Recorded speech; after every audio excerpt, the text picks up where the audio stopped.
So I originally planned to play Forefront today, but my wife's ill, she's got a headache. The last thing she needs is hearing me shouting around the house like I normally do when I'm playing Forefront. So instead, I wanted to do a comparison between some of the world traveling apps on the Quest. So when I started searching for apps on the Quest, I came across one called Wander, which uses Google Street View and is an awesome way to visit places you've been or simply places you want to go. And everything is presented in a nice, pretty good 360 fashion. But then I came across Brink Traveler, and my search for the ultimate travel app on Quest stopped dead. And I'm probably late to this party on this one, but Brink Traveler is probably one of the best things I've ever seen on a Quest 3. The photorealistic visuals are shocking to see in virtual reality on Quest, and you can move around with smooth locomotion, but obviously within a defined area. You can take photos by holding your hands up and simulating a photo frame, and on some maps there's particular areas of interest enabling you to move around on that map. But there's just so many little things that make the experience really cool. The environment sound and the sound effects are just mesmerizing. The wind,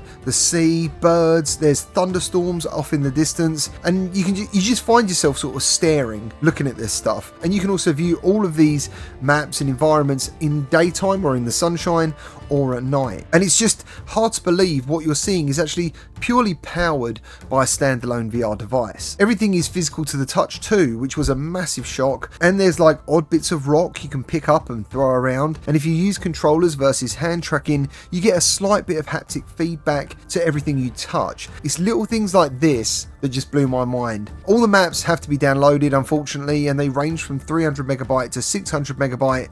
But the very best thing is the developers put something in the game called the Konami code. Now, the Konami code was famous in a game called Gradius, which unlocked all the power-ups, and in another Konami game called Contra, which is seen as quite a hard shoot 'em up. It gives you 30 lives. But in Brink Traveler, you get the freedom to fly around and explore every area in this game and every map, and it's just a stunning experience. So to use the Konami code, all you need to do is press up, up, down, down, left, right, BA, and you'll get a sound notifying that you put in the code correctly.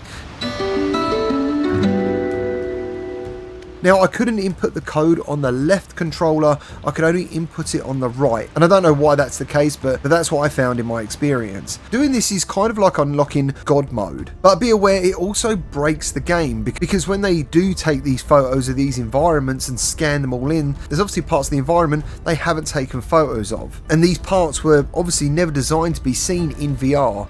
But the trade-off is extremely worth it in my opinion. And it's just very rare that I would even care for an app like this, but it's definitely one you should get right now, especially with Black Friday 40% off code going around, which I'll pin in the comments if you don't know what it is, because I think this is a great app not only to see some of the world, it's a fantastic way to show off VR to your friends and family, and you haven't got to worry about things like motion sickness, that is unless you use the Konami code, but even then your movement is very slow and steady, so I don't think it's going to shock anyone. But obviously the moment their feet, or at least it feel like their feet leaves the floor, there's no guarantee that they won't fall over, because I've seen that actually happen in real life. Well, that's all I've got for you today. I know this video is incredibly short, but I couldn't help but be absolutely amazed with the visuals that Brink Traveler does on Quest 3, and plus the developers putting in a cheat code into their own game just blew my mind. So yeah, there's tons of locations, and there's also more to come, and you can go online and experience all of this with someone too. So there we have it. I hope you enjoyed the video. Let me know your thoughts down in the comments. Remember to like and subscribe,